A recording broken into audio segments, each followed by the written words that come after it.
High বন্ধুরা, শুভ সকাল। কেমন আছো সবাই? আশা করছি সকলে অনেক বেশি ভালো আছো। আমরাও না বেশ ভালো আছি। আজকে সকালটা শুরু করছি কিন্তু অনেক সকাল থেকে, 6টা বাজে। কিন্তু যেহেতু গরমের দিন অনেকটা চড়া রোদ্দুর পড়ে গেছে, তো জানলা দিয়ে এত সুন্দর ফিরফিরে হাওয়া বইছিল। আর জানলার ভিউটা খুললেই না, সকালবেলা জানলা খুললে এত সুন্দর ভিউ দেখা যায় যে মনটাই ছুঁয়ে যায়। তো তার মধ্যে আমি বিছনা টিছনাগুলো গুছিয়ে নিচ্ছিলাম আর ভাবছিলাম যে এই বছর কি আর ঠান্ডা যাবে না। ঠান্ডা যেই যাচ্ছে সেই আবার চলে আসছে, বৃষ্টি হচ্ছে তো আবারও ঠান্ডা পড়ছে। আর এই ভারী ভারী ব্ল্যাঙ্কেটগুলো কিন্তু বারবারই আমাকে বের করতে হচ্ছে।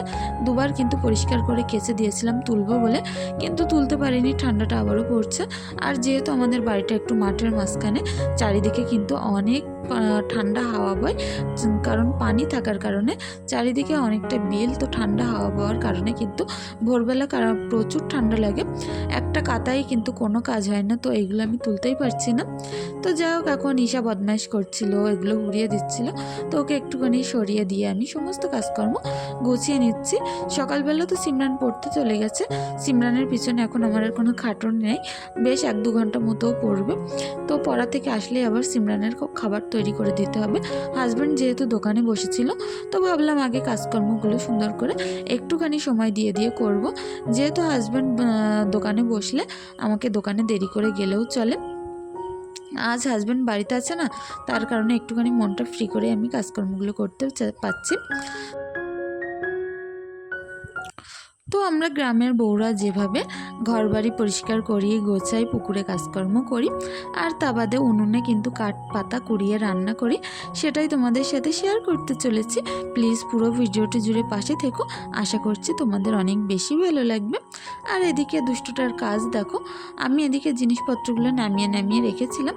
ড্রেসিং টেবিলটা না অনেকটা বেশি ময়লা পড়েছে, তো এই কলিন দিয়ে একবার কিন্তু মুছে নিলে অনেকটা চকচক করে। এটা না আমার অনেক বেশি পছন্দের একটা ডিটারজেন্ট। তো ডিটারজেন্টও বলতে পারো, আবার বলতে পারো ক্লিনজার। তো যাই হোক, এভাবে আমি সুন্দর করে এখন পরিষ্কার করে নিলাম আয়নাটা। আর ঘরবাড়ি যত পরিষ্কার করা হয় না, তত মনটা বেশি ভালো লাগে। জিনিসপত্র চকচক করলে মন থেকেও একটা শান্তি পাওয়া যায়। কিন্তু নোংরা হয়ে থাকলে, অগোছালো হয়ে থাকলে কিন্তু কাজের প্রতি একটা আলিস্যি ভাব চলে আসে, আর ভালোই লাগে না। আর এই কাজগুলো যদি সপ্তাহে 2 দিন 3 দিন করে করা যায়, তো আমাদের কাজটাও কিন্তু একটুখানি কম থাকে। আর আমি এভাবে কিন্তু একটু ডিপ ক্লিন করে থাকি ঘরবাড়ি। তো সপ্তাহের মধ্যে 2-3 দিন কিন্তু এরকম একটুখানি ডিপ ক্লিন করলে ঘরবাড়িগুলো যেমন নোংরাটা কম পড়ে, তেমন কিন্তু পরের বার পরিষ্কার করার সময় অনেকটা সহজ হয়ে যায়। তো যত দেরি করে করা হবে ততটাই আমার কষ্ট হবে। তো যার কারণে সকাল সকাল আগেই আমি ঘরবাড়িগুলো গুছিয়ে নিচ্ছি। আর ডিপ ক্লিনটাও আজ আমি সেরে ফেলছি। আর সানসেটটা একটুখানি ময়লা আছে, তো সেটা আমি একদিন দেখি সময় করে, যেদিন একেবারে সারাদিন দোকানে না যাব, সেদিনই কিন্তু আমি সানসেটটা সুন্দর করে পরিষ্কার করে নেব। তো খাটের তলা রোজই ঝাড়ু দেওয়ার পরে এত বেশি ময়লা যে পেপার টেপার খাটের তলায় ঢুকে যায়, কিভাবে ঢোকে আমি নিজেও কিন্তু বুঝতে পারি না। তো টবের এখানটাও একটুখানি পরিষ্কার করে নেই।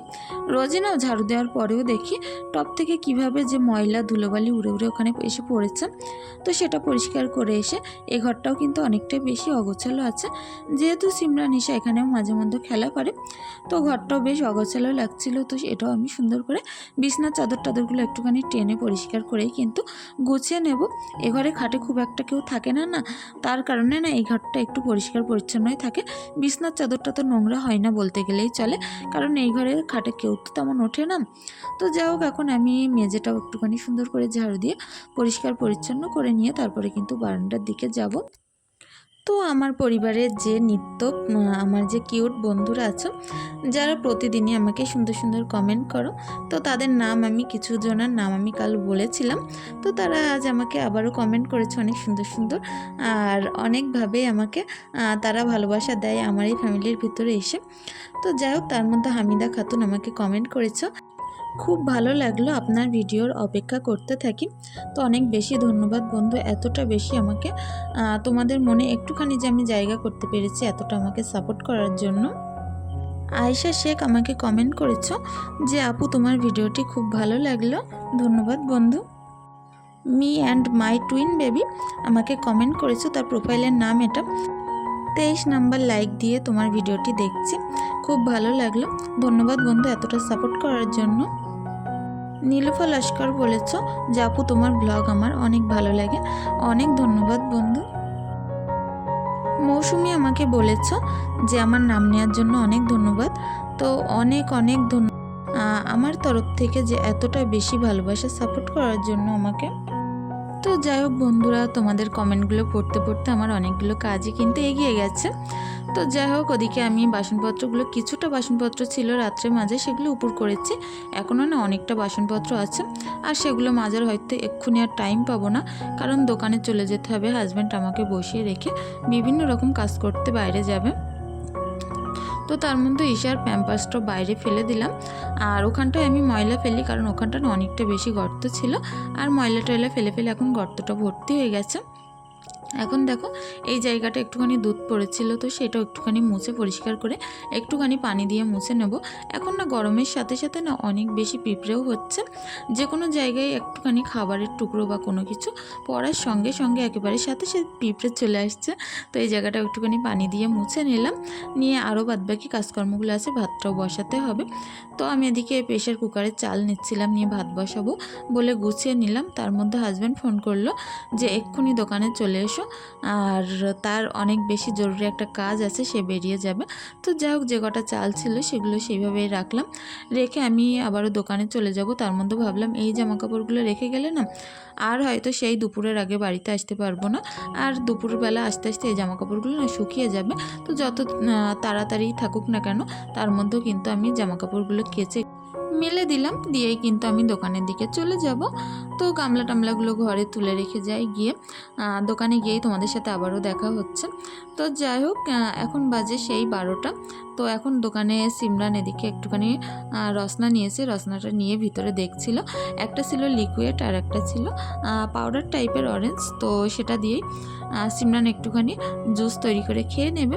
তো যাই হোক, তার মধ্যে ঈশার জন্য হাফ মতন দুধ, আমি বোতলের হাফ দুধ নিলাম, নিয়ে জাল করে নিয়ে ঈশাকে একটুখানি খাইয়ে দেবো।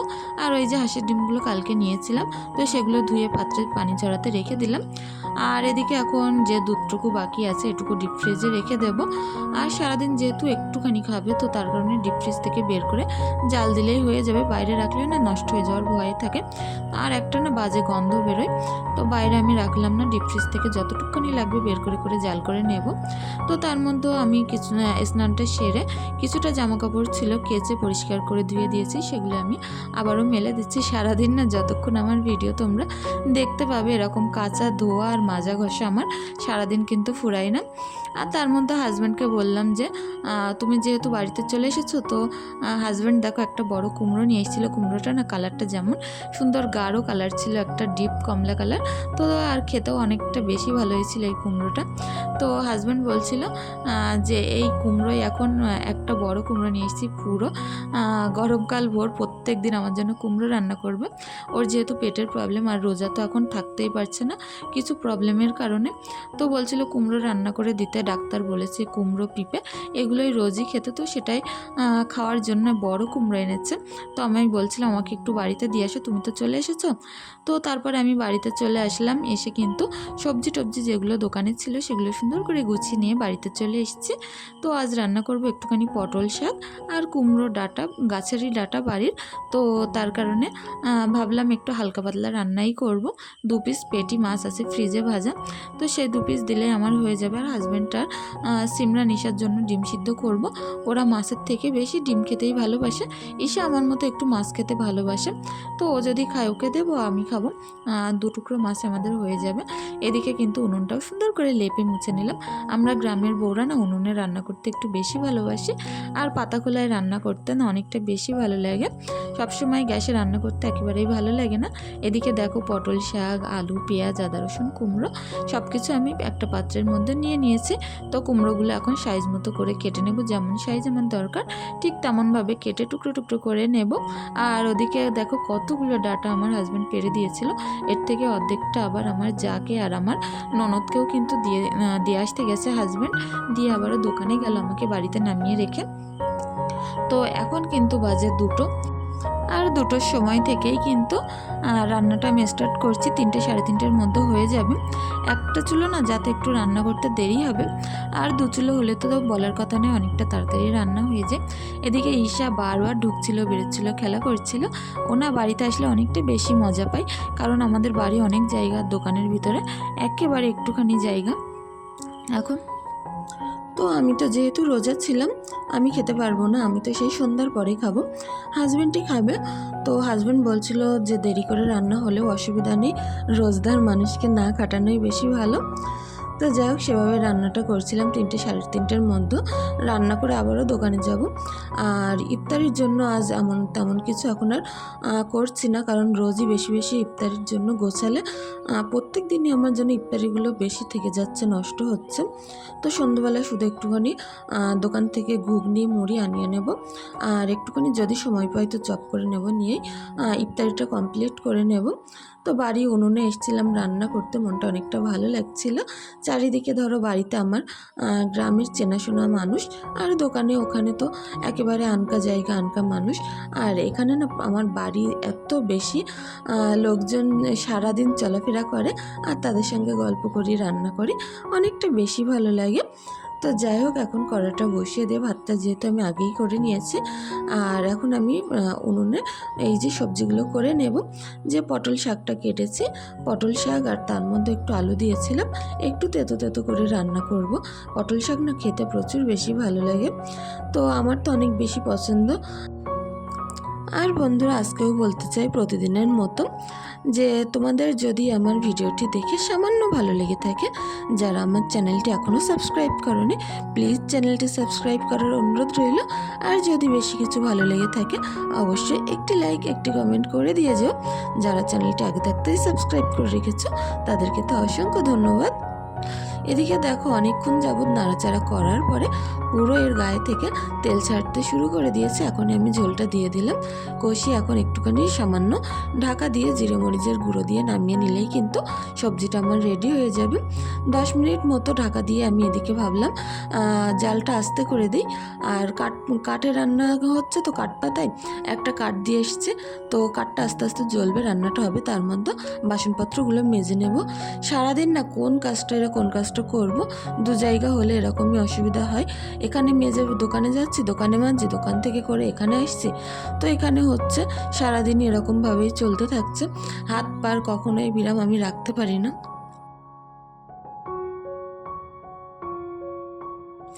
পুকুরে না প্রচুর বেশি রোদ্দুর ছিল, তো কড়া রোদ্দুরের মধ্যেও রোজা রেখে অনেকটা বেশি একটু অসুবিধাও হচ্ছিল। তো তাড়াহুড়ো করে মাজছিলাম, যে খুব বেশি ডলে ডলে মাজতে গেলে আজ আমার অবস্থা খারাপ হয়ে যাবে। তার মধ্যে চিন্তা ছিল যে রান্নাটাও হচ্ছে, এখন যদি আমি মাজা একটুখানি দেরি করে রান্নাটা আগের দিনের মতো পুড়ে যেতে পারে। তো তাড়াহুড়ো করে কাজকর্মগুলো করছিলাম। তো তাড়াহুড়ো করে আর কী করে করব বলো, এতগুলো বাসনপত্র যতই তাড়াহুড়ো করি না কেন, তাড়াহুড়ো করলে তো আর তাড়াতাড়ি হবে না। তো ওদিকে ঈশাকে কিন্তু আমি ঘুম পাড়িয়ে দিয়েছিলাম, যার কারণে একটু নিশ্চিন্তেও আমি কাজগুলো করতে পারছিলাম। ঈশা যদি জেগে থাকতো তাহলে কিন্তু প্রচুর বেশি জ্বালাতন করতো। তো বাসনপত্র মেজে রেখে দিয়েছে, এদিকে আমি এখন সেই শাকটা আবারও সুন্দর করে নেড়েচেড়ে নিচ্ছি, নিয়ে একটুখানি ঝোল দেবো, দিয়ে ফুটিয়ে নিলেই কিন্তু হয়ে যাবে। তো তেতো শাক না যত বেশি একটু কষানো হয় তত বেশি তেতো হয়। তো এই শাকটা খুব একটা তেতো ছিল না, কারণ জালি শাক ছিল। পটল শাক না ছেলে মেয়ে তফাৎ আছে, ছেলে শাকগুলো তেতো বেশি হয়, মেয়ে শাকগুলো তেতো কম হয়, এরকমই একটা ব্যাপার। এটা ছিল পুরো মেয়ে শাক, যার কারণে আজ একেবারে তেতো হয়নি। তো বারবার কষাচ্ছিলাম যে যত গলবে তত তেতো হবে, কিন্তু খুব একটা তেতো হয়নি। এদিকে নর্মালি যেমন রান্না করি, পেঁয়াজ আদা রসুন কাঁচা লঙ্কা দিয়ে ডাঁটা আর কুমড়োটা রান্না করে নেব। সজনা ডাঁটা আর কুমড়ো না অনেকটা বেশি ভালো লাগে, আর বিয়েবাড়ি গেলেই না ওরকম সবজি যেমনভাবে রান্না করে ঠিক তেমনভাবে বাড়িতেও করে খেতে না অনেক বেশি ভালো লাগে। এর মধ্যে একটা সুন্দর ফ্লেভার আসছিল, কেন জানো তো? এতে একটুখানি কালো জিরে দিয়েছিলাম। কালো জিরেটা দিলে অনেকটাই বেশি ভালো লাগে খেতে। তো যাই হোক, এখন সুন্দর করে একটুখানি কষিয়ে কষানো পানি দিয়ে দেবো। আর অনেকটাই পরিমাণে সবজি ছিল, বললাম না হাজব্যান্ডের পেটের সমস্যা, তো তার কারণে সবজি একটু বেশি করেই ডাক্তার এখন খেতে বলেছে। তো তার মধ্যে অনেকটা গরমও লাগছিল। তো এদিকে আমি একটুখানি মিষ্টির পানি ভিজিয়ে রেখেছিলাম, তো মিষ্টিগুলো ভিজে গেছিলো। মিষ্টির পানিটা শুধু খাবো, তো ভাবলাম এর সঙ্গে একটুখানি সেই লিকুইড যে ট্যাঙ্কটা ছিল সেইগুলো দিয়ে নিই, দিয়ে একটুখানি খেয়ে নেব। তো যে কোনো জিনিস দেখতে যদি একটু ভালো লাগে, খেতে কিন্তু তার প্রতি বেশি একটু আগ্রহ থাকে। তো আমি সেদিকে খেয়ে আসলাম, এসে আবারও এই রান্নাটা এখন কমপ্লিট করছি। এখন দেখো পুরো বিকেল বিকেল হয়ে যাচ্ছে, রোদ্দুরগুলো একেবারে ঝিমন্ত ঝিমন্ত রোদ হয়ে গেছে, খুব আবছা আবছা রোদ্দুর আসছে। আর আমার পুরো সূর্যটা ঘুরে এদিকে চলে এসেছে, আমার উনুন পাড়ে কিন্তু ভালো রকম এখন রোদ্দুর চলে এসেছে। তো যাই হোক, খাবো তো সন্ধ্যাবেলা, অসুবিধা নেই, দেরি হলেও চিন্তা নেই। তো এইগুলো রান্না করে নিয়ে হাজব্যান্ডের ভাত দিতে হবে, হাজব্যান্ড বাড়িতে আসবে, খেয়ে দিয়ে নিয়ে তারপরে আমরা আবার একসঙ্গে দোকানে চলে যাব। তো যাই হোক, এখন হাজব্যান্ডকে খেতে দিয়ে দিলে একটুখানি টেনশনটা কম থাকবে। রান্নার পরে দেখো এখনও উনুনে আগুন গনগন করছিল।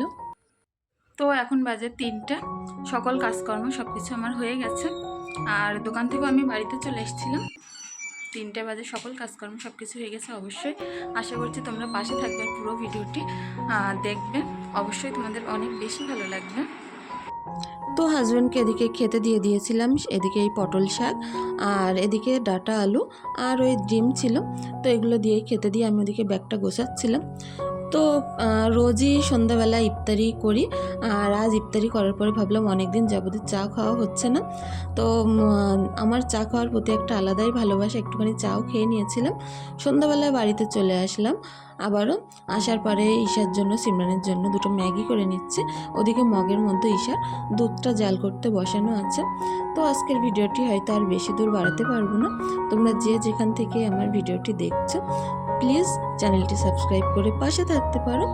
তো যাই হোক, এখন সুন্দর করে ভাবছিলাম একটুখানি মচমচে কিছু খাওয়া যায়। আজ সন্ধ্যেবেলা ইফতারিতে তেমন কিছুই ছিল না, যার কারণে তোমাদের সাথে শেয়ার করলাম না। শুধু করকম জুস ছিল আর একটুখানি ফল ছিল, তবে ভাজাভুজি না খেলে কিন্তু ভালো লাগে না। তো বাড়িতে এসে ভাবছিলাম একটু মুড়ি মাখাবো, তারপরে ভাবলাম থাক, মুড়ি মাখাবো না, যেহেতু লম্বা লম্বা চাল আছে, চালগুলো সুন্দর করে ভেজে নেওয়ার পরে সেটা কিন্তু খেতে বেশি মচমচে আর মজাদার হয়। তো চাল ভেজেছিলাম, এদিকে চানাচুর, আর এদিকে পেঁয়াজ, কাঁচা লঙ্কা, রসুন আর তেল দেবো, সরিষার তেল, বিট নুন, এগুলো দিয়ে মাখিয়ে খেয়ে নেব, অনেকটা বেশি ভালো লাগে খেতে। চপ করার হাতে সময় ছিল না, দোকানদারি করতে করতে না কখন কী করি নিজেই বুঝতে পারি না। তো যাই হোক, এখন বাড়িতে এসে ঈশা সিমরান ওদিকে ঘরে খেলা করছিল, সিমরান পড়ছিল আর আমি এই ফাঁকে এই কাজগুলো করছিলাম। আর আজকের ভিডিওটি দেখে তোমাদের যদি সামান্য ভালো লেগে থাকে, প্লিজ একটি লাইক, একটি কমেন্ট করে দিয়ে যেও। আর ভিডিওটির ভিতরে যদি কোনো কিছু আমি খারাপ কথা বলে থাকি, কি আমার কাজের মধ্যে যদি তোমাদের সামান্য খারাপ লেগে থাকে, প্লিজ ভিডিওটি ক্ষমা সুন্দর দৃষ্টিতে দেখার অনুরোধ রইল। সকলে অনেক বেশি ভালো থেকো, সুস্থ থেকো। আগামী দিন আবারও আসবো নতুন ভিডিও নিয়ে। ধন্যবাদ।